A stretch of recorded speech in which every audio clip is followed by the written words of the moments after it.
Cocaine, manly love, children, and a tragic end. He dressed the most powerful women in the world and then disappeared, leaving behind the scent of scandal. Tom Ford was a designer who sold fashion for power. But what really happened to him? And is it true that his return is just a camouflage for an even darker game?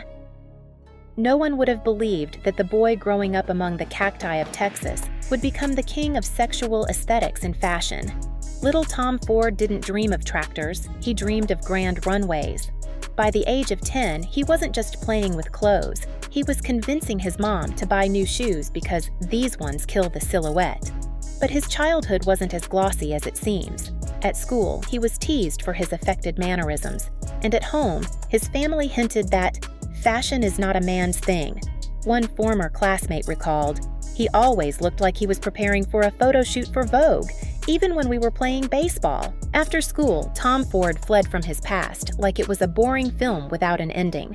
Under the guise of studying architecture at Parsons School of Design, he moved to New York, but in reality, most of his time was spent not in classrooms, but in clubs, at parties, and in agencies.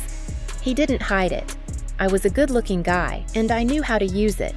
His tools were his appearance, charisma, and a perfect sense of who to flirt with over a glass of martini. By day, he supposedly studied design, and by night, he worked in the modeling business, sometimes as an actor in TV commercials. The most famous fact, in the 1980s, he appeared in a juice commercial for American television, playing the role of a handsome guy holding a bottle.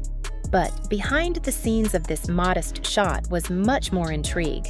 One of the directors of that commercial, according to agency workers, was said to have had an affair with him, which helped Tom secure connections in the fashion world. But the real transformation happened in Paris.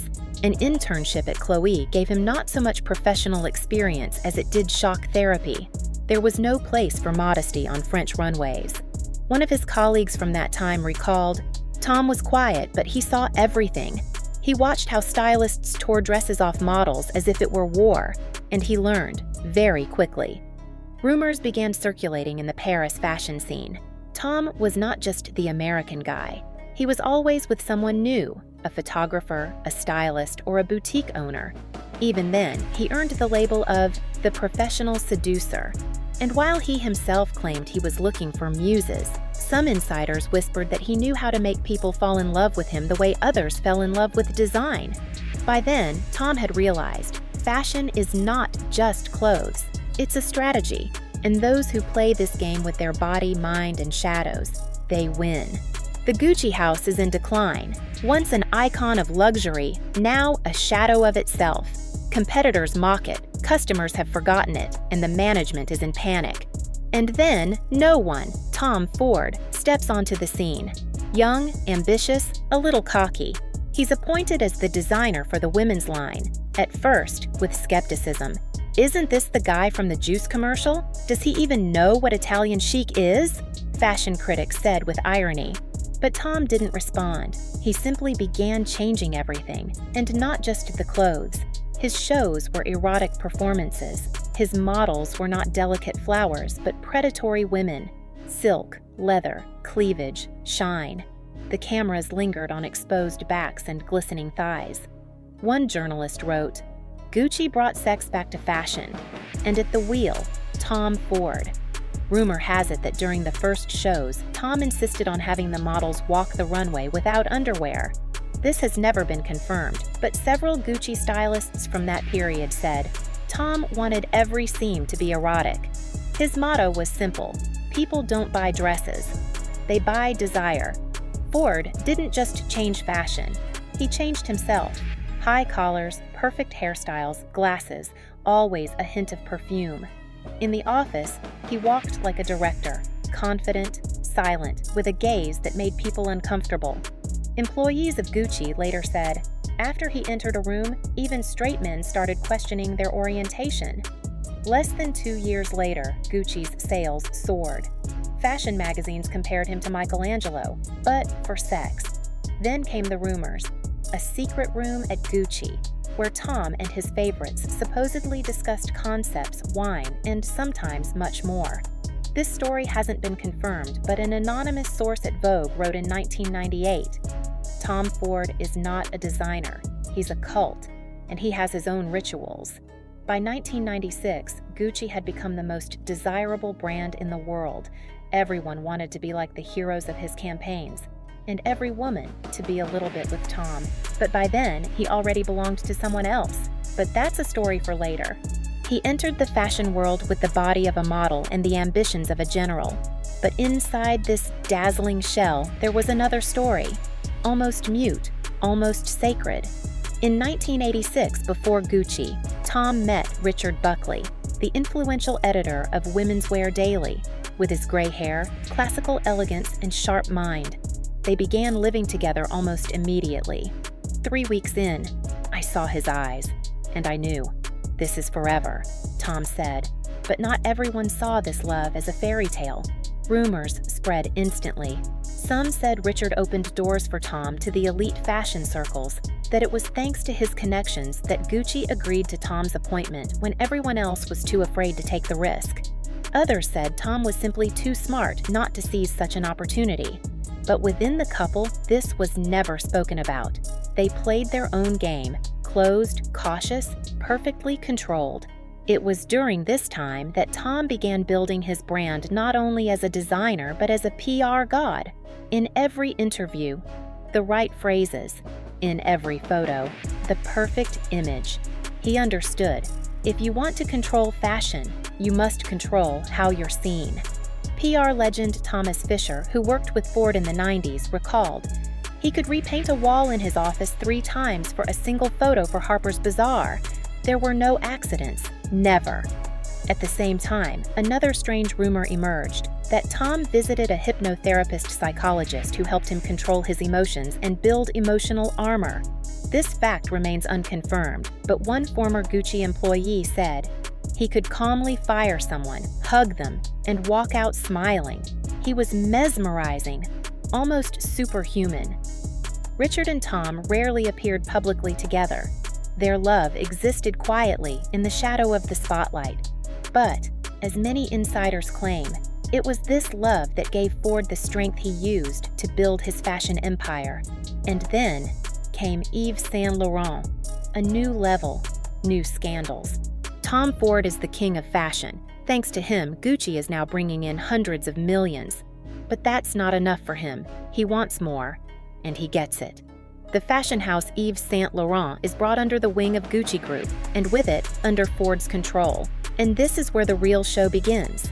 YSL is not just a brand, it's a temple, an icon. And for many, it's also the personal territory of Yves Saint Laurent himself, who, to say the least, wasn't thrilled about the new appointee. As soon as Ford shows his first collection for YSL Rive Gauche, Saint Laurent causes a scandal. This is not fashion, this is pornography, he declares in an interview. It's said that he personally demanded that Ford's name be removed from any archives of the brand. Tom, however, remains silent. He smiles and continues to shoot advertising campaigns that shock. Naked women with logos on their pubic areas. Androgynous models with provocative gazes. The opium campaign with Sophie Dahl, which was banned in several countries. For some, it was art. For others, audacity. But no one could look away.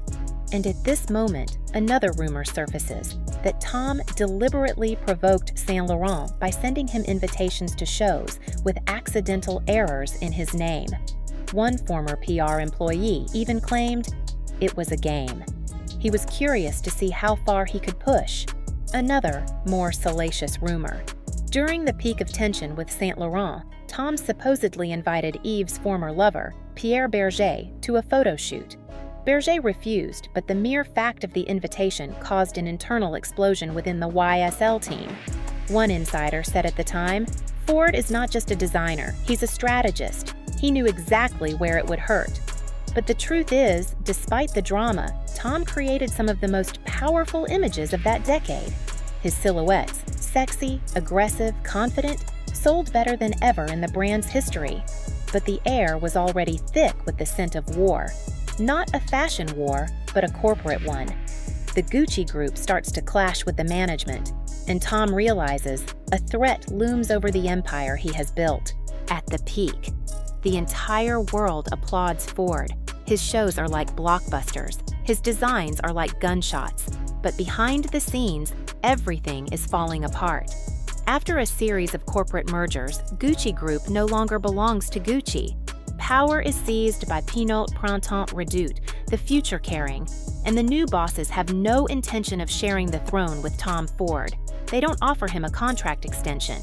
They simply erase him.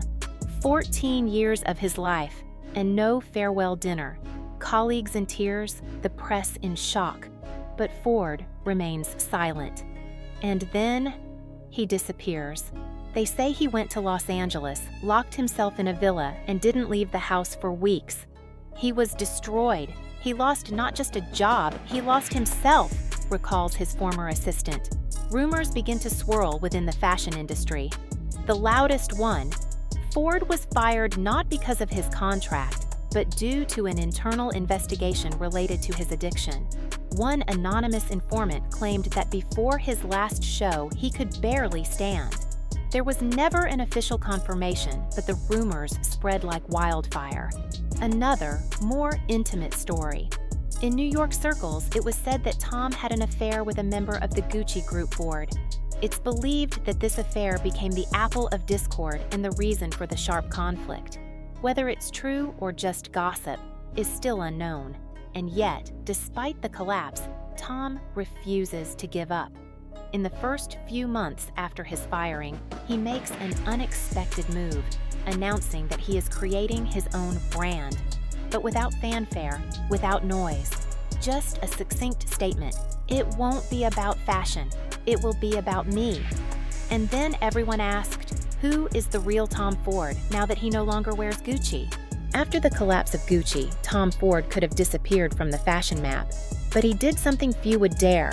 He made a movie. In 2009, his debut film A Single Man was released. The camera slid like silk on skin, and the aesthetic was so precise that even the harshest critics fell silent. Colin Firth as the lonely professor, a gay drama with undertones of loss, despair, sex, and beauty. The Venice Film Festival award, an Oscar nomination. Ford became not just a designer, but an artist. It was personal. His partner, Richard Buckley, was seriously ill at the time, and many scenes seemed like a mirror of their own life. But not everything was as polished behind the scenes. During the filming, a story emerged that circulated on the internet for a while. One of the producers hinted that Tom tried to control intimate scenes more than a director should. His direction is when he asks you to get undressed and explains exactly how to move your hips, one actor wrote in a deleted tweet.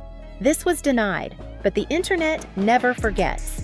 In 2016, Nocturnal Animals, Ford's second film, dark aesthetics, cruelty, separation, and Jake Gyllenhaal in the lead role.